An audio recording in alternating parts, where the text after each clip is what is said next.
Caller, what's your name? Where are you calling from? Yeah, this is Charles from North Carolina. Peace, Charles. What's good? Peace, Charles. What part of North Cackalack? Oh, I'm from Burlington. Burlington? Oh, okay. Yeah, it's close. It's like 30 minutes outside of Greensboro. Okay. Peace. That's what's up. Happy holidays to you. Same to you. I appreciate both of y'all. I just want to say that first. Thank you. Everything y'all do for the culture. And I wanted to touch on that Vlad situation. If y'all don't mind. You know, I know everybody's like upset with Vlad, like, and he probably is like police on the low, for real, for real. Like he probably is that dude. But how accountable do we have to be, like as far as like us like out here in these streets and doing all this dirt stuff, you know what I'm saying? Because like you can't play in the mud, you know what I'm saying, stay clean, you know what I'm saying? Like you're gonna get dirty, you know what I'm saying? Like don't we need to like hold ourselves accountable for the mistakes we make? Because I feel like whether he said it on Vlad TV or any other internet show, he like still like incriminated himself, you know what I'm saying? So that's all I wanted to say. Right. Thank you. I mean, that's a legitimate question. Absolutely. Right. To hold ourselves accountable.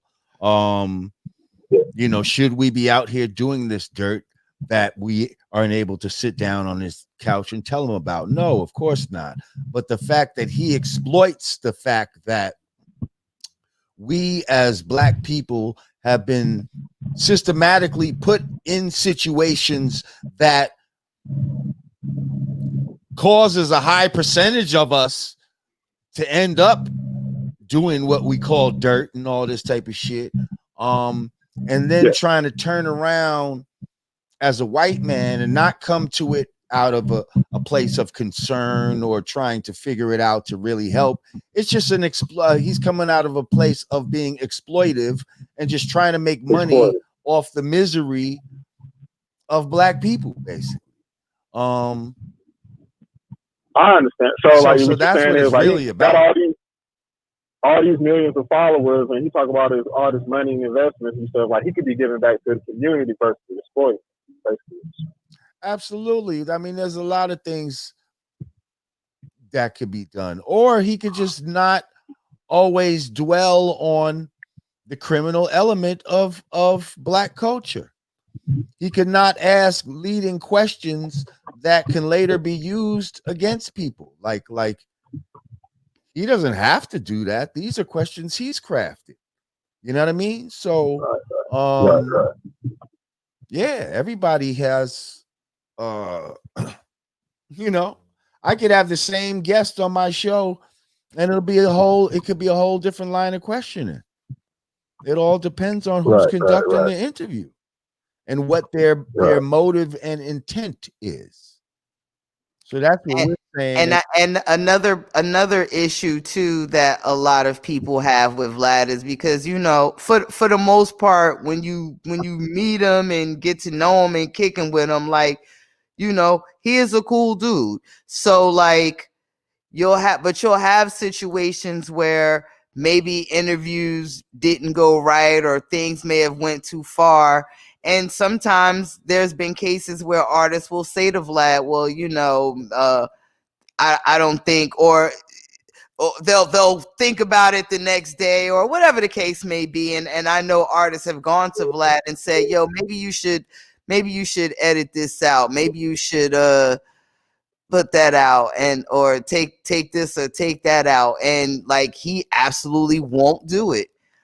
And I know that's not to say that other publications will take it out, but there are some publications that actually care about making sure the person that they're interviewing is seen in the best light.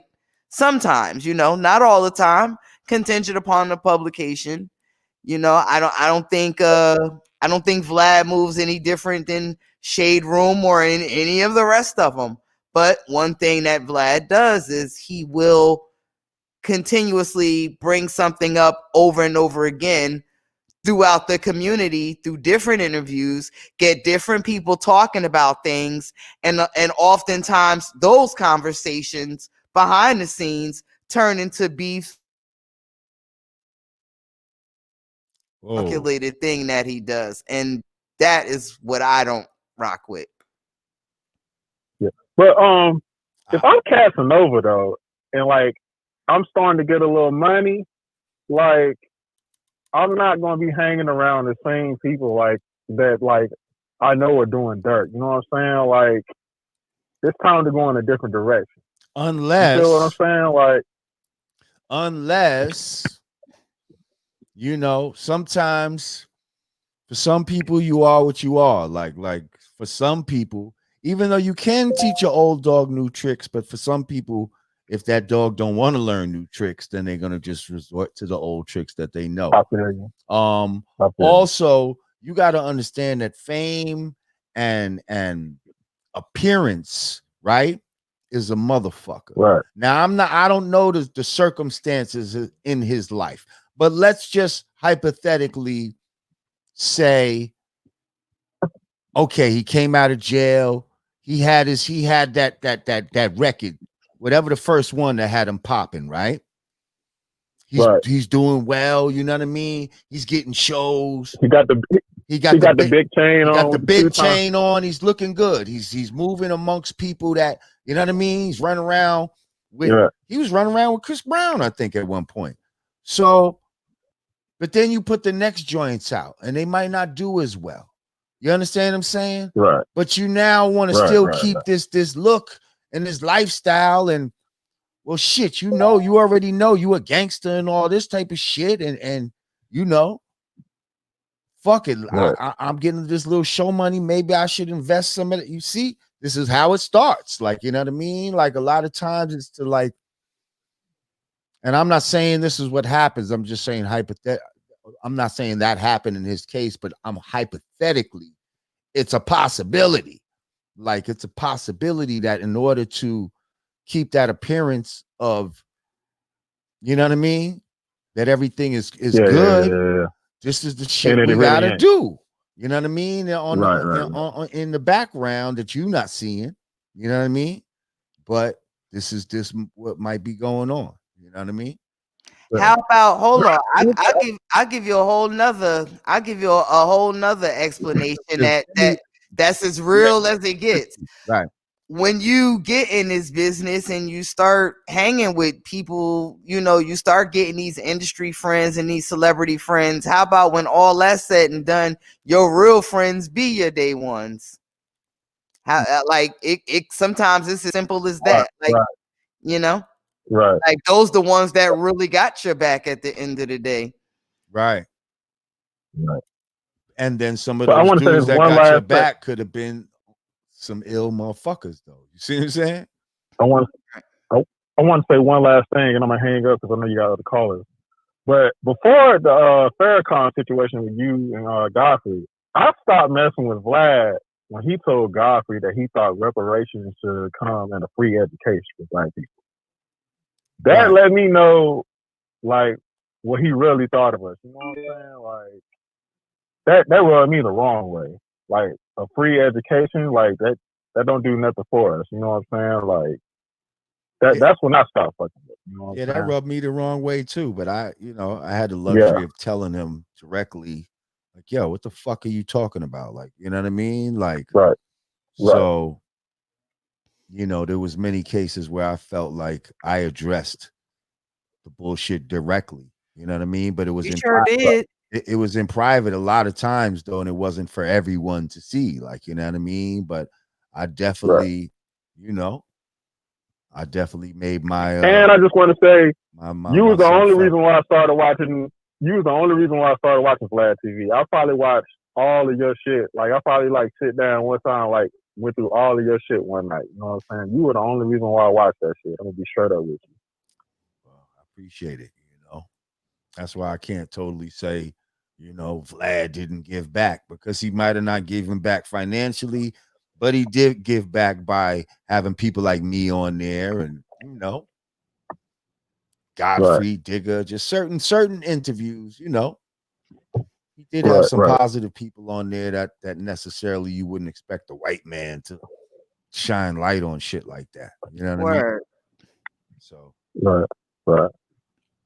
Like why like getting calls from Vlad to do interviews, like why the Breakfast Club, why Ebro in the morning ain't, and you see how much numbers a nigga was getting yet. Yeah, the Breakfast Club ain't hitting niggas like all of them type, you know what I mean? Them they ain't hitting me up. It was this guy. The Breakfast Club is done, bro. Like, man, to me, man, there's certain celebrities out here, certain platforms that's just bought and paid for. Like, you know what I'm saying? They're not gonna go against the grain. They're gonna stick to the script. You know what I'm saying? They're gonna do what they told. They're gonna go with the agenda. You know what I'm saying? Choke no joke in here. People saying Choke. I thought I saw. What up, Choke? You up in here? I might be. You just missed your shout out. I wonder if somebody got back to him like, oh, they just shouted you out on. If you ain't here, Choke, I just shouted you out. Now. Well, yeah, brother, we appreciate your call, man. Thank you for your for your insight, bro. All right, respect both of y'all. Love, man. Thank you. Peace.